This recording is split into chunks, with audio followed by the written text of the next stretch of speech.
আমাদের বাংলাদেশ মাদক মুক্ত আল্লাহ কবুল করুন ছিল বলুন আমিন। আমরা আমাদের বাংলাদেশ যৌতুক মুক্ত আল্লাহ কবুল করুন ছিল বলুন আমিন। আমরা আমাদের বাংলাদেশ নাস্তিক মুক্ত আল্লাহ কবুল করুন ছিল বলুন আমিন। সম্মানিত ভাইয়েরা আমার, ভূমিকায় লম্বা কথা নয়, সরাসরি মূল আলোচনায় প্রবেশ করতে চাই। তারপরে দুই একটি কথা না বললেই নয়। আমরা আগে যেখানে কোরআনের কথা বলতে যাইতাম, যে বাড়িতে আমাদের খাওয়া দাওয়ার ব্যবস্থা থাকতো, সেখানে আমাদের প্রথম সবক দেওয়া হতো যে হুজুরি এলাকাতে মোটামুটি আমরাই সব, যা বলবেন চিন্তা ভাবনা করে বলবেন, কথা কয় না। এরপরে আমাদেরকে মঞ্চে নিয়ে আসার পর আবার দ্বিতীয় সবক কিছু বুদ্ধিজীবীর আগমন ঘটত। এরা এসে বলতো হুজুর এ এলাকাতে মোটামুটি আমরাই সব, আমরা যা বলি তাই। এজন্য ওয়াজ যা করবেন করবেন, খবরদার আমাদের নেত্রীর বিরুদ্ধে যেন কোনো আলোচনা না হয়। পারলে প্রশংসা করবেন, উনি বিশাল রাস্তা বানাচ্ছেন, মসজিদ বানাইছেন, অনেক ভালো কাজ করছেন, কথা কয় না। আমরা দোয়া করি, ভালো কাজের জন্য দোয়া করি, কথা বলে ঠিক কিনা। কিন্তু যত টাকা দুর্নীতি করেছে হিসাব দুনিয়াতে না হলে আল্লাহর আদালতে হবে। আজকে বেশ কয়েকটা চ্যানেলে এই দুর্নীতির নিউজ বের হয়েছে। বিশ্বের বিভিন্ন দেশে কয়েক হাজার বাড়ি খুঁজে পাওয়া যাচ্ছে, তাদের হাজার হাজার কোটি টাকা দুর্নীতি করেছে, কথা বলেন ঠিক কিনা। তো তাহলে এগুলোর কি হবে বলেন। আমরা তো মসজিদ বানানোর জন্য দোয়া করছি, কিন্তু এই মসজিদের টাকা তো তাদের না। এই মসজিদের অধিকাংশ অনুদান এসেছে সৌদি আরব থেকে, কথা কয় না কেন।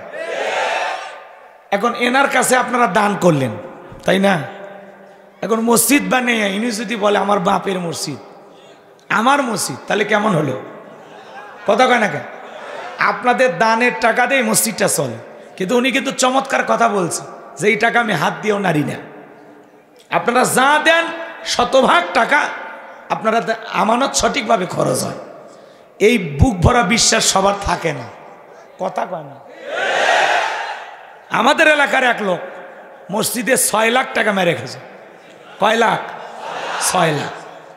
তো মসজিদের ছাদ ঢালাই হবে, লোকটাকে যা বলা হলো ভাই মসজিদ ভাঙা হয়েছে, একটু ছাদ ঢালাই দেওয়া লাগবে, তো আপনার কাছে যে টাকাটা আছে ওই টাকাটা দিয়ে দেন।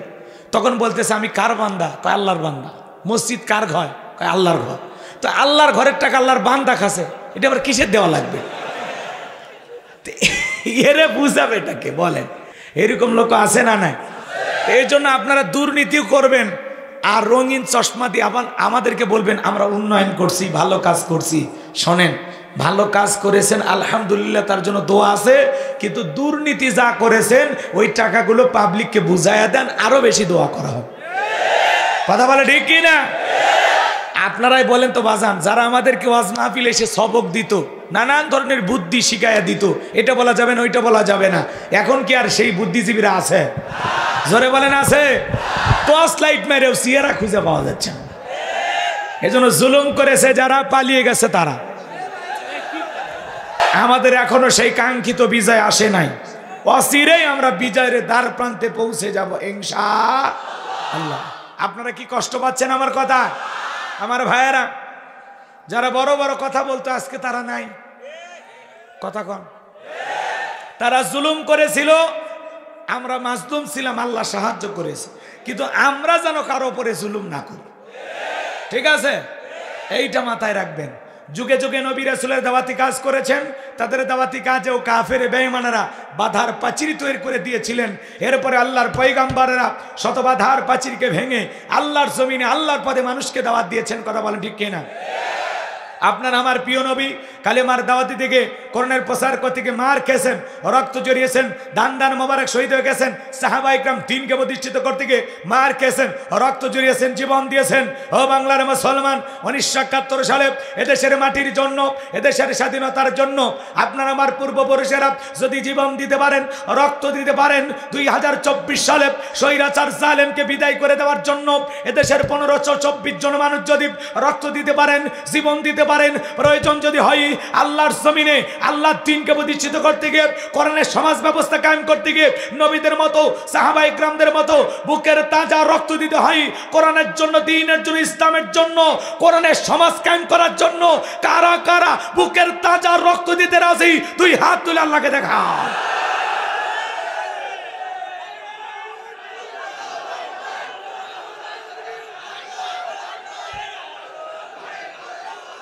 লিল্লাহে তাকবীর। আর সোজা করেন, টান টান করে তোলেন। আমাদের কোনো ভয় আছে? আমরা আল্লাহ সারা দুনিয়ার কাউকে ভয় করি না, কথা বলে ঠিক না? যারা বিবাহিত রেডি তো? রেডি? গলাটা একেবারে ক্লিয়ার। লিল্লাহে তাকবীর, লিল্লাহে তাকবীর। কি যে হয় হাত নাম। এবার যারা অবিবাহিত সোনার টুকরা যুবকের হাত তোল, অবিবাহিত যুবকের হাত তোল। যুবকদের যে আওয়াজ কি যে হয় আল্লাহ। এই এলাকায় এত পাত্র, আর আমরা মেয়ে বিয়ে দেবো, পাত্র খুঁজে পাই না। লিল্লাহে তাকবীর, লিল্লাহে তাকবীর। সবাই মিলে লিল্লাহে তাকবীর, লিল্লাহে তাকবীর। তাহলে 12:30 পর্যন্ত থাকবেন তো ইনশাআল্লাহ? ইনশাআল্লাহ, ইনশাআল্লাহ। হাত নামান। বাস আপাতত 12:30 পর্যন্ত চুক্তি হয়েছে। এরপরে 1টা 2টা পরে দেখবেন ইনশা। শুরু করুন। আর কোনো কথা নাই, কোনো ভূমিকা নেই, ডাইরেক্ট আল্লাহর কোরআন থেকে আলোচনা করব। বাজান বলেন তো, এই কোরআন থেকে আলোচনা করলে কারো কোনো সমস্যা আছে? এই কোরআনের মধ্যে কোনো ভেজাল আছে? কোনো মিথ্যা আছে? কোনো ধোঁকা আছে? থাকবে কি করে? কিতাবটি নাজিল করেছেন কে?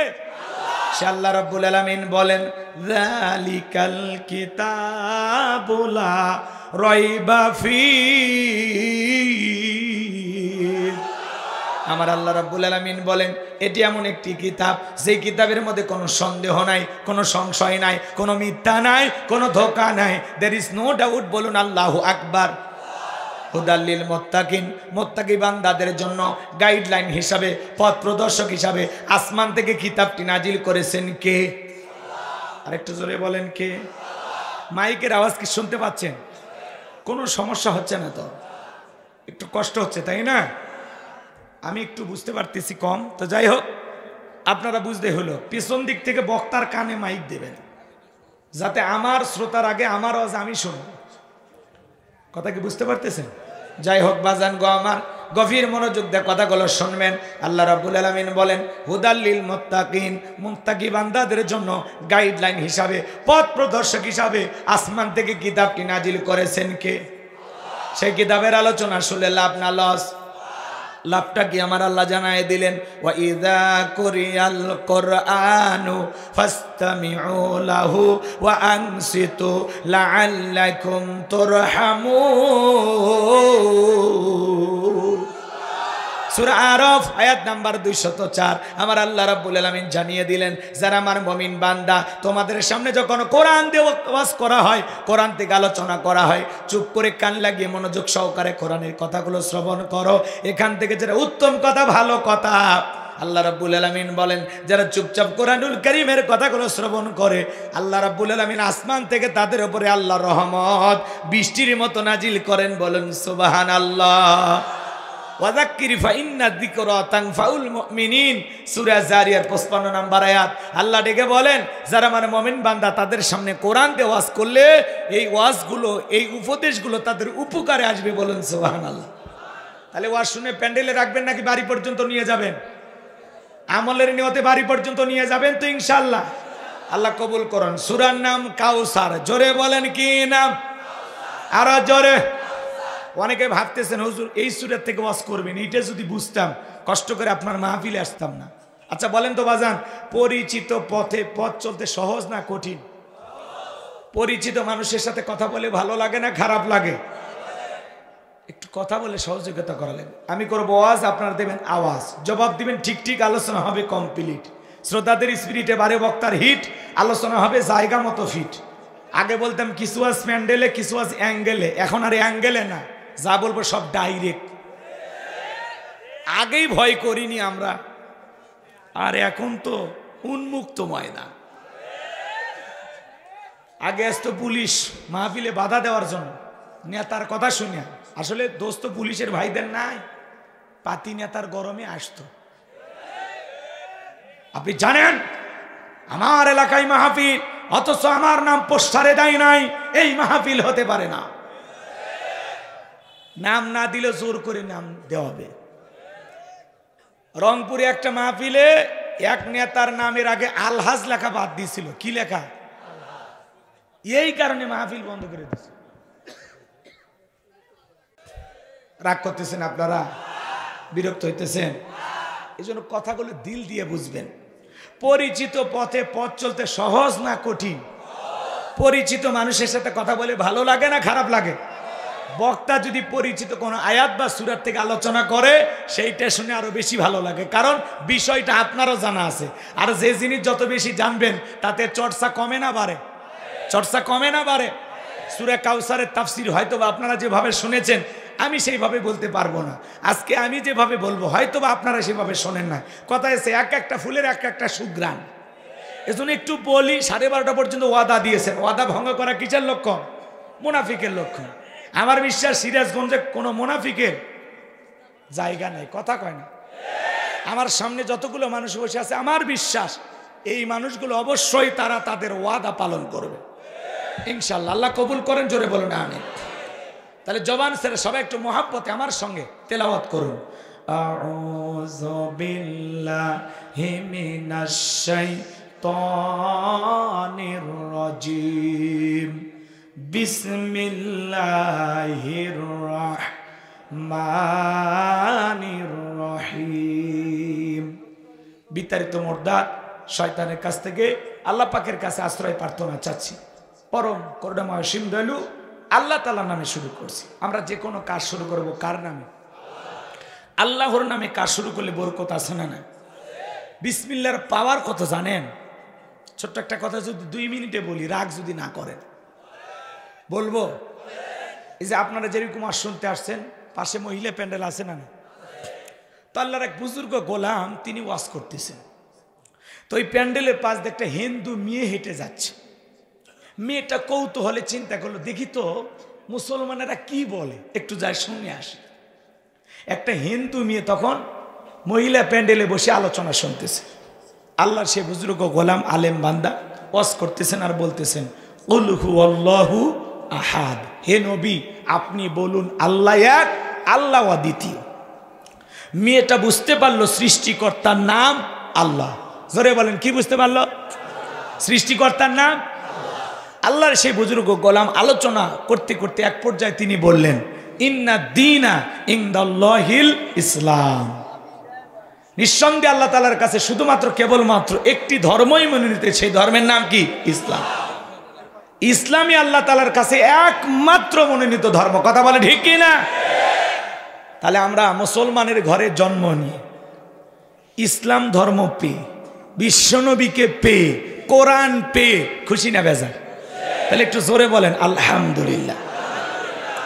এইবার হিন্দু মেয়েটা বুঝতে পারল সৃষ্টিকর্তার নাম আল্লাহ, পৃথিবীর শ্রেষ্ঠ ধর্মের নাম ইসলাম। মেয়েটার দেরি করলো না, কালেমা পড়ে মুসলমান হয়ে গেল। বিসমিল্লাহর ফজিলত নিয়ে তিনি আলোচনা করেছেন। মেয়েটা উঠতে বসতে বিসমিল্লাহ পাঠ করে, উঠতে বসতে বিসমিল্লাহ পাঠ করে। হঠাৎ করে মেয়েটার মা বুঝতে পেরে জিজ্ঞাসা করে, মা ফিসফিস করে কি যেন পড়লা? মেয়েটা ডেকে বলে, মা কয়েকদিন আগে মুসলমানদের মাহফিলে গিয়ে কোরআনের কথা শুনতে গিয়ে আমি বুঝতে পেরেছি সৃষ্টিকর্তার নাম আল্লাহ, শ্রেষ্ঠ ধর্মের নাম ইসলাম। আমি আর দেরি করি নাই, কালেমা পড়ে মুসলমান হয়েছি। মা এবার বলে, সর্বনাশ করেছিস, এখনো সময় আছে, ইসলাম ধর্ম ত্যাগ করে বাপ দাদার ধর্মে ফিরে আসো। মেয়েটা ডেকে বলে, মা যত কথাই বলো, ইসলাম মানতে গিয়ে যে আমি স্বাদ পেয়েছি, যে মজা পেয়েছি, আমার পক্ষে ইসলাম ধর্ম ছাড়া সম্ভব নয়। বলুন সুবহানাল্লাহ। এইবার রাত্রিবেলায় তার স্বামী চলে আসছে, ডেকে বলে, স্বামী জানো না আমাদের একমাত্র মেয়েটা কালেমা পড়ে মুসলমান হয়েছে? তাই নাকি? মেয়েকে ডাক দাও, জিজ্ঞাসা করে মা এসব কি শুনছি, তুমি নাকি মুসলমান হয়েছো? ডেকে বলে হ্যাঁ আব্বা, আপনি যা শুনেছেন সত্য। ডেকে বলে মা সমাজের মানুষ যদি জানতে পারে বংশের মুখে চুনকালি পড়বে, লজ্জায় মুখটা দেখাইতে পারবো না মা। ও মা তোর হাতে পাই ধরি মা, দয়া করে ইসলাম ধর্ম ত্যাগ করে আবারও আমাদের পূর্বপুরুষের ধর্মে ফিরে আসো। মেয়েটা ডেকে বলে বাবা যত কথাই বলো আমার পক্ষে ইসলাম ধর্ম ছাড়া সম্ভব নয়। বাবা রাগান্বিত হয়ে মেয়েটার গালে একটা থাপ্পড় বসায় দিল। মেয়েটা কাঁদতে কাঁদতে বলে বাবা যত খুশি আঘাত করতে পারো, আমার পক্ষে ইসলাম ধর্ম ছাড়া সম্ভব নয়। চিৎকার মেরে বলুন আল্লাহু আকবার। আমার ভাইয়েরা পরের দিন সকালবেলা এই ব্যক্তি বাদশার দরবারে চলে গেছে। ওই দেশের যিনি বাদশা ছিল তার সিলমোহর মারা আংটিটা এই ব্যক্তির হাতে দিয়ে দিয়েছে। ওই দেশের নিয়ম হলো বাদশার সিলমোহর মারা আংটিটা যার হাতে থাকবে, কোনো কারণে যদি আংটিটা হারিয়ে যায়, বাদশার আংটি হারানোর অপরাধে বাদশা তাকে ফাঁসি দিয়ে মারে। এই ব্যক্তি ডেকে বলে বাদশা আপনার আংটিটা বাড়িতে নিয়ে যেতে পারি, যদি কোনো কারণে হারিয়ে ফেলে দেয় আপনি তো আমাকে ফাঁসি দিয়ে মারবেন। আবার আপনি এত বড় মানুষ আংটিটা দিয়েছেন ফেরত দেই কেমনে? যদি মনে কিছু না নেন আংটি হেফাজতের দায়িত্ব আমি আমার মেয়ের কাছে দেব। বাদশা ডেকে বলে আমার কোনো আপত্তি নাই, তবে মেয়েটাকে অবশ্যই অবগত করবেন, আপনার মেয়েটাকে দেশের আইন সম্পর্কে অবগত করবেন, আপনার মেয়ের কাছ থেকে যেন আংটি হারিয়ে না যায়। এইবার লোকটা আংটি নিয়ে চলে গেল, বাড়িতে মেয়েটার হাতে দিলেন আর ডেকে বলে মা এটা বাদশার সিলমোহর আংটি, খবরদার তোমার কাছ থেকে যেন হারিয়ে না যায়। মেয়েটা বিসমিল্লাহির রহমানির রহিম বলে পকেটের ভিতরে আংটিটা রেখে দিল, জামার পকেটে আংটিটা রাখলো। বাবা দেখলো রাতের বেলায় যখন মেয়েটা ঘুমের মধ্যে চলে গেছে, বাবা কৌশলে মেয়ের ঘরের ভিতরে প্রবেশ করে জামার পকেট থেকে আংটিটা নিয়ে বাড়ির পাশে নদী ছিল, নদীর ভিতরে ছুঁড়ে মারছে। আর মনে মনে ভাবতেছে রে মেয়ে আমি যখন তোমার কাছে আংটি যাব, যখন তুমি বাদশার সিলমোহর মারা আংটিটা দিতে পারবা না, বাদশার আংটি হারানোর অপরাধে বাদশা তোমাকে ফাঁসি দিয়ে মারবে। তুমি যে মুসলমান হয়েছো এ কথা প্রকাশও পাবে না, আমার বংশের মুখে চুনকালি পড়বে না। আপন বাবা হয়ে মেয়ের বিরুদ্ধে ষড়যন্ত্র করলেন, কারণ একটাই মেয়েটা মুসলমান আর বাবা হলো বেঈমান। ইসলাম মানতে গেলে আপন পিতা ও সন্তানের শত্রু হয়ে যায়। ইব্রাহিম আলাইহিস সালামের বাবা আজর ঠাকুর কি শত্রু হয় নাই? ইব্রাহিম আলাইহিস সালামকে ডেকে বলে তুমি আমার দেবতার বিরুদ্ধে কথা বলো, হ্যাঁ তুমি আমার খোদা নমরুদের বিরুদ্ধে কথা বলো, এই বাড়িতে আর তোমার জায়গা হবে না, তুমি চলে যাও। ইব্রাহিম আলাইহিস সালামকে বাড়ি থেকে তাড়িয়ে দিয়েছেন। কথা বলে ঠিক কিনা? ইসলাম মানতে গেলে ভাইও বিরোধিতা করে, ইউসুফ আলাইহিস সালামের ভাইয়েরা। কথা বলে ঠিক কিনা? রাগ কইরেন না, দিল দিয়ে কথাগুলো বুঝবেন। এইবার আপন বাবা হয়ে মেয়ের বিরুদ্ধে ষড়যন্ত্র করলেন, আংটিটা নদীর ভিতরে ছুঁড়ে মারছেন যাতে বাদশার আংটি হারানোর অপরাধে বাদশা মেয়েটাকে ফাঁসি দিয়ে মারে আর তার ঝামেলাটা মিটে যায়।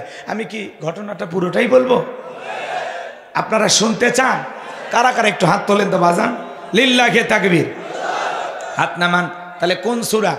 কাউসার। একটু দিল থেকে কণ্ঠটা নাড়ায়, সকলের মুখস্থ আছে না? একটু আমার সঙ্গে তিলাওয়াত করুন। ইন্না আ'তাইনাকাল কাউসার ফাসাল্লি লিরাব্বিকা ওয়ানহার ইন্না শানিয়াকা হুয়াল আবতার। আল্লাহু আকবার। কথাগুলো মনোযোগ দিয়ে বুঝবেন। যে কোনো আয়াত বা সূরার তাফসীর করতে হলে কোন প্রেক্ষাপটে কোন সময় রসুলের ওপরে সে আয়াতটি বা সূরাটি নাজিল হয়েছে, সে নাজিলের প্রেক্ষাপট জানার দরকার আছে না? না। আরবিতে বলা হয় শানে নজুল। যদি শানে নজুল আলোচনা করা হয় তাহলে তাফসীর বুঝতে সহজ হয়। আর তাফসীর করতে গেলে যদি শানে নজুলটা তুলে ধরা যায় তাহলে আপনি 50% আলোচনাটা বুঝে ফেলে দিবেন। তাহলে আমি কি বলবো কোন সময় আল্লাহ রসুলের ওপরে আল্লাহ তাআলা সূরা কাউসার নাজিল করেছেন, আমি কি সেই প্রেক্ষাপটটা একটু তুলে ধরবো? আপনাদের হাতে সময় আছে ভাই? আপনাদের অনুমতি পাইলে সামনে একটু আগাইতে চাই।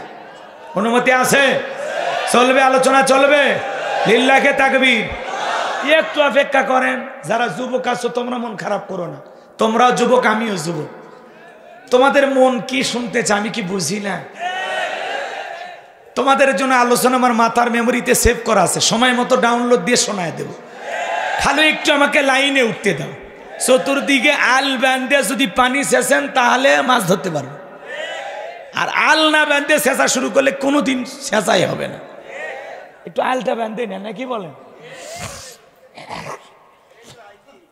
আর মা বোন যারা পদ্মার আড়ালে আছেন, ভাইবেন না যে হুজুর আপনাদের কথা ভুলে গেছেন, না, আপনারা আমাদের জীবনের একটা অংশ, একটা পার্ট। কথা বলে ঠিক কিনা?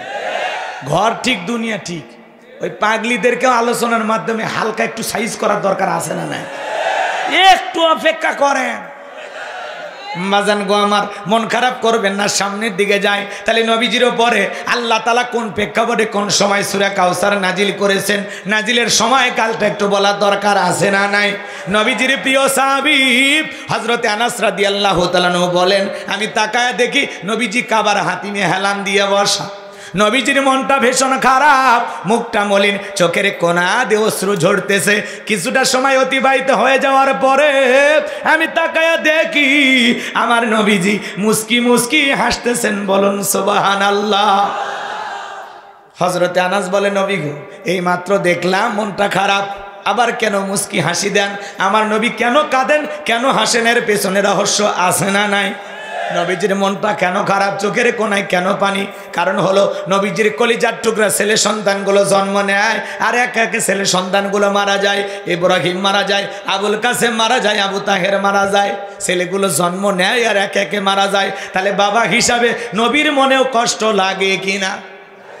একাতে সন্তানগুলো মারা যায়। নবীজির কাছের চাচা নাম হলো আবুল হাব, ডেকে বলে, ভাতিজা, তোমার বংশী ভাতিজার কেউ থাকলো না, তুমি একটা লেজ কাটা, তুমি একটা নির্বংশ, জোরে কন্যা উযুবিল্লাহ। আপনারাই বলুন বাজান, আল্লাহ না করুক আপনার আমার সন্তান যদি মারা যায়, কাছের আত্মীয় স্বজনদের উচিত বিপদের দিনে সান্ত্বনার বাণী শোনানো। বাবা তুমি সবর করো, ধৈর্য ধারণ করো, জীবন মৃত্যুর মালিক আল্লাহ। আল্লাহ সন্তান দিয়েছে, আল্লাহ নিয়েছে, মন খারাপ করো না। আল্লাহ যদি চায় বছর না ঘুরতে আবারও তোমাদের কোল আলোকিত করে সন্তান দিতে পারেন, তিনি কে? তাহলে কাছের মানুষদের উচিত বিপদের দিনে সান্ত্বনা দেওয়া, সবরের ওয়াজ করা, ধৈর্যের ওয়াজ করা। কিন্তু নবীর চাচা আবুল হাব এতটাই খারাপ, নবীকে বলে, তুমি লেজ কাটা, তুমি নির্বংশ, তুমি একটা হাত করে, জোরে কন্যা উযুবিল্লাহ। যদিও রসুলের চারটা কন্যা সন্তান জীবিত ছিল, এরপরেও এই সমালোচনাগুলো আবুল হাব করতেছে। মনে রাখবেন, আবু জেলের চাইতে কিন্তু আবুল হাব বেশি খারাপ। কথা কয় না কে? আবুল আহাবের নামে আল্লাহ সূরা দিয়েছে, কিন্তু আবু জেলের নামে সূরা নাজিল হয়নি। তার মানে কি বুঝলেন? এই আবুল আহাব হলো সবচাইতে বেশি খারাপ। নবীকে কি বলে? হাত করে, লেজ কাটা, তোমার বংশে বাতি জানানো কেউ নাই। তাহলে একটা মানুষের এমনিতে বাচ্চা মারা গেছে, তার উপর যদি এই কথাগুলো বলা হয়, এইভাবে টিটকেরি মারা হয়, ঠাট্টা বিদ্রুপ করা হয়, সমালোচনা করা হয়, এতে মনের কষ্ট কমে না? আবার নবীজির ছেলের সন্তানগুলো কেন মারা গেল? অনেক পয়গম্বরের সন্তান জীবিত ছিলেন, কিন্তু বিশ্বনবীর একটা ছেলের সন্তানও কেন জীবিত থাকলো না? আল্লাহ তাআলা কেন তাদেরকে শিশুকালে উঠিয়ে নিলেন? এর পিছনেও কারণ আছে না নাই? নবীজির একটা ছেলেও কেন যৌবন পর্যন্ত আল্লাহর এই দুনিয়ায় জীবিত থাকলো না? এর পিছনে কারণ আছে না নাই? নবীর উম্মত হিসেবে জানতে মনে চায় না? নবীজির ছেলে সন্তানগুলো কেন শিশুকালে মারা গেল? এর পিছনে কারণ আছে তিনটি। জোরে বলেন, কয়টি? কারা কারা শুনবেন? দুই হাত তুলে বলেন। শুনবেন তো ইনশাল্লাহ? লিল্লাহে তাকবীর। হাত নামান। নবীর উম্মত হিসেবে আমাদের জানা দরকার, রসুলের ছেলেগুলো কেন জীবিত থাকলো না? কি সেই তিনটি কারণ, কি সেই তিনটি রহস্য জানার দরকার আছে না নাই? এক জায়গায় ওয়াজ করলাম, ভাই বলেন তো আমাদের নবীর নাম কি? বলে হুজুর আব্দুল কাদের জিলানী। পীর সাহেবের নাম মুখস্থ আছে, কিন্তু কপাল পোড়া, রসুলের নামটা বলতে পারে না। এরকম মুসলমানও আছে না নাই? রাগ করবেন না বাবাজিরা আমার। কেন মারা গেলেন সন্তানগুলো, কি সেই তিনটি কারণ যদি আমি বলি, তাহলে 3 নাম্বার আয়াতের আলোচনা করা লাগবে। আমি কি 1 নাম্বার আয়াত বাদ দিয়ে 3 নাম্বারে যাব, নাকি আস্তে আস্তে শুরু করা যায়? ধৈর্য আছে তো ভাই? ধৈর্য আছে তো ভাই? গভীর মনোযোগ দিয়ে কথাগুলো শুনে যান বাজান গো আমার। একে তো সন্তান হারানোর ব্যথা, অন্যদিকে আপন মানুষদের সমালোচনা, আবার সাহাবায়ে ইকরাম যারা ইসলাম ধর্ম গ্রহণ করে, কাফের বেঈমান তাদের উপর নির্যাতন জুলুমের স্টিম রোলার চালায়। হযরতে বেলাল তখনও কালেমা পড়ে মুসলমান হন নাই। নবীজি রাতের বেলায় দারুল আরকামে বসা, হযরতে বেলাল বিশ্ব নবীর দরবারে উপস্থিত হয়ে গেলেন। নবীজির চেহারার দিকে তাকাইয়া হযরতে বেলাল ডেকে বলেন, নবী গো, আপনার চাইতে সুন্দর মানুষ আমি জীবনে কোনোদিন দেখি নাই। একটু জোরে বলেন না সুবহানাল্লাহ। আপনার আমার নবী কতটা সুন্দর ছিলেন জানেন? হযরতে জাবের রাদিয়াল্লাহু তাআলা বলেন, পূর্ণিমার রাত আমি রাসূলের বাড়িতে গিয়েছিলাম, সেদিন দেখেছিলাম চাঁদ উদয় হয়েছে দুইটা, একটা চাঁদ আসমানে আর একটা চাঁদ জমিনে। হযরতে জাবের রাদিয়াল্লাহু তাআলা বলেন, আমি একবার আকাশের চাঁদের দিকে তাকাই আর একবার বিশ্ব নবীর চেহারার দিকে তাকাই। হযরতে জাবের বলেন, ওই আকাশের পূর্ণিমার চাঁদের চাইতেও বিশ্ব নবীকে আমার কাছে বেশি সুন্দর মনে হয়। আপনার আমার নবী কতটা সুন্দর ছিলেন জানেন?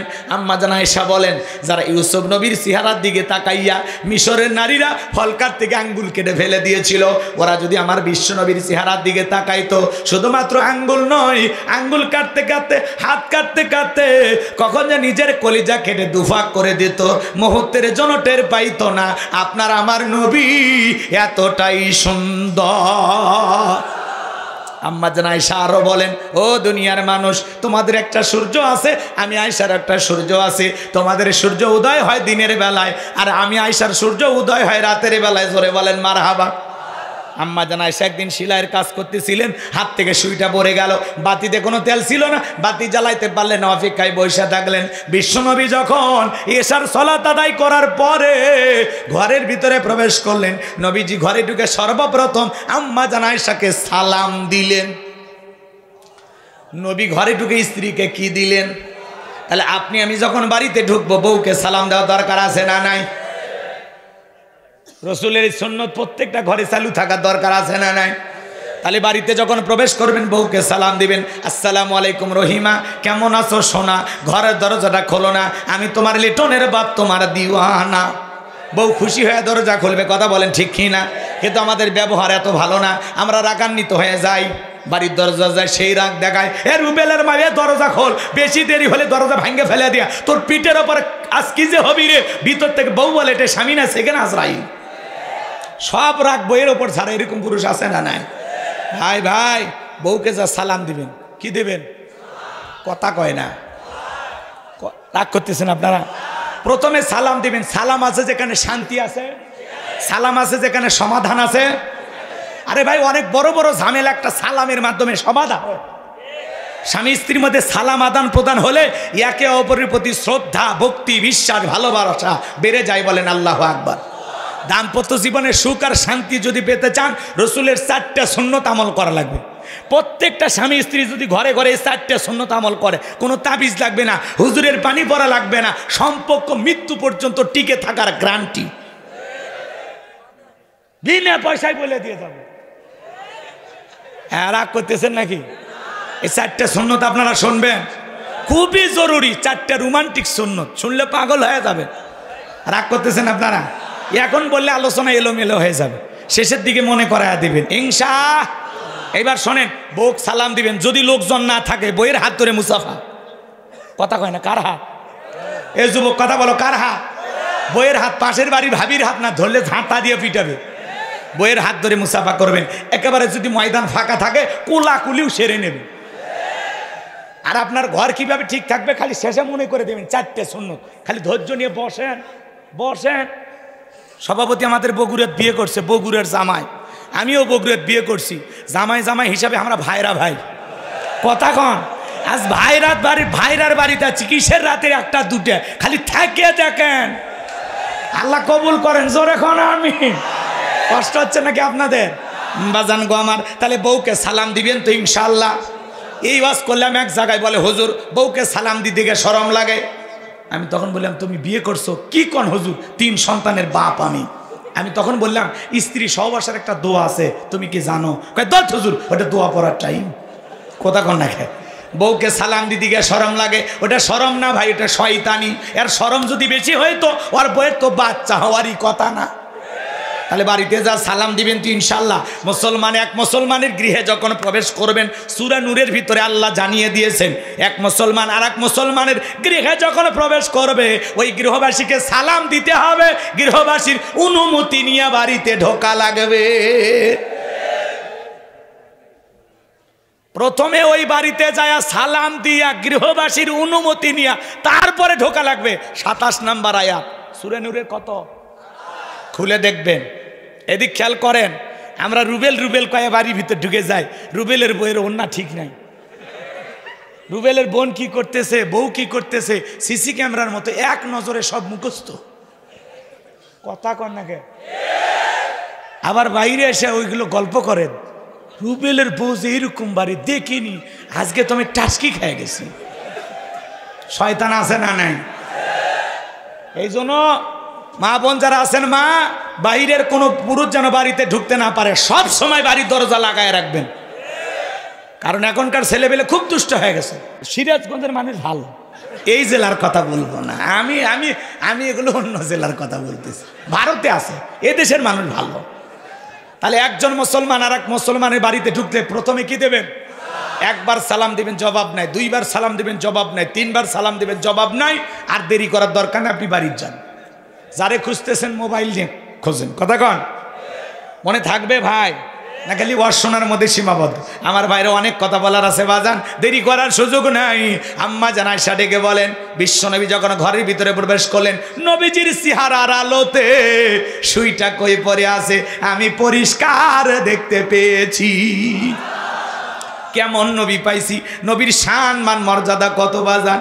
যে নবী জমিনে পথ চললে আসমানের মেঘ আসে ছায়া প্রদান করত, যে নবী জবান দিয়ে হা বললে পুরো পৃথিবীবাসীর জন্য আল্লাহ পাক হালালে পরিণত করে দেয়, যে নবী জবান দ্বারা না বললে তামাম পৃথিবীবাসীর জন্য আল্লাহ পাক হারামে পরিণত করে দেয়, যে নবী আসমানের চাঁদের দিকে ইশারা করলে চাঁদ দুই টুকরো হয়ে যায়, জমিনে পা তুললে মাওলা পাকের আরশে আজিমে পৌঁছে যায়।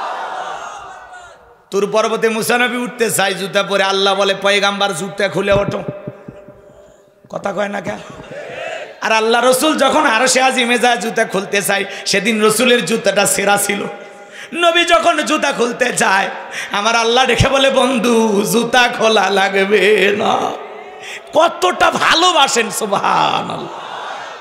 হ্যাঁ, কেমন নবী পাইছি, কেমন নবী পাইছি বাজান, যে নবীর চেহারার ওপরে মশা মাছি পড়া হারাম।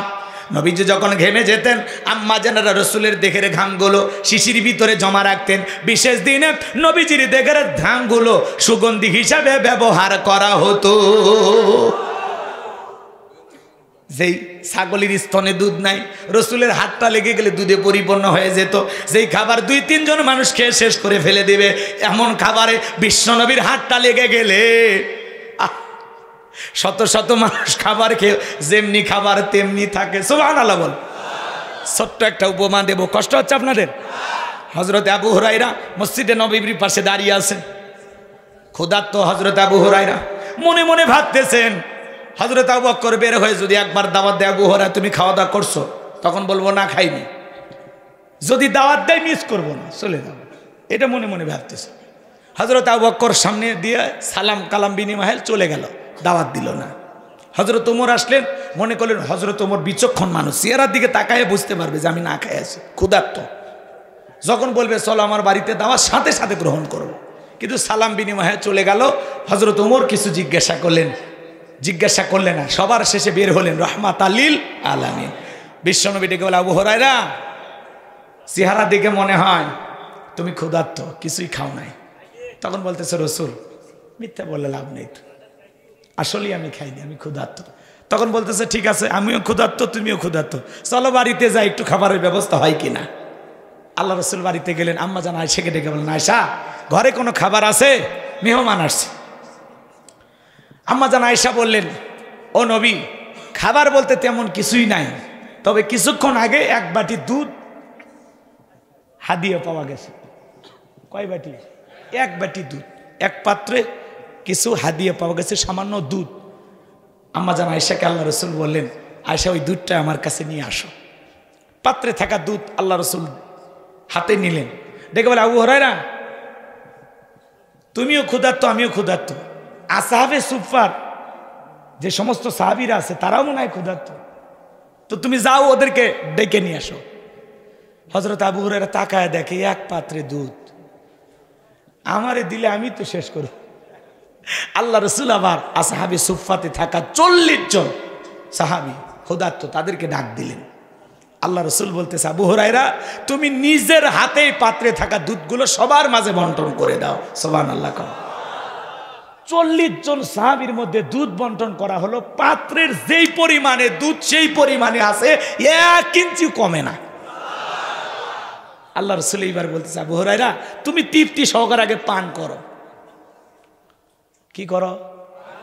পান করো। হযরত আবু হুরায়রা একবার পান করে পাত্র দিলেন, আল্লাহ রাসূল বলতেছে আরেকবার খাও। আরেকবার খাইলেন। এরপরে আল্লাহ রাসূলের হাতে দিয়ে আল্লাহ রাসূল বলতেছেন, আবু হুরায়রা আরেকবার তুমি খাও। হযরত আবু হুরায়রা তৃপ্তি সহকারে পান করলেন। এরপরে আল্লাহ রাসূল খেলেন, আম্মা জান আয়েশা খেলেন, যেমন পাত্রের দুধ তেমনি থেকে গেল। এটা হলো রাসূলের মুজিজা। সুবহানাল্লাহ। কষ্ট হয়, কষ্ট হয়। একটা দুইটা না, আল্লাহ রাসূলকে আল্লাহ তাআলা 24,000 মুজিজা দান করেছিলেন। একটু চিৎকার মেরে বলেন না সুবহানাল্লাহ। সেই নবীর কাছে বেলাল, কথা মনে আছে? আপনারা মনে ভুলে গেছে। আমার ভাইয়েরা, হযরতে বেলাল ডেকে বলে, নবী গো আমারে কালেমা পড়ে মুসলমান বানায় দেন। বিশ্বনবী হযরত বেলালকে কালেমা পড়া দিলেন, লা ইলাহা ইল্লাল্লাহু মুহাম্মাদুর রাসূলুল্লাহ সাল্লাল্লাহু আলাইহি ওয়াসাল্লাম। হযরতে বেলাল কালেমা পড়ে মুসলমান হয়ে গেল। আমার নবী ডেকে বলে, বেলাল ইসলামের অবস্থা এখন ভালো না, কালেমা পড়েছো আপাতত প্রকাশ করা যাবে না।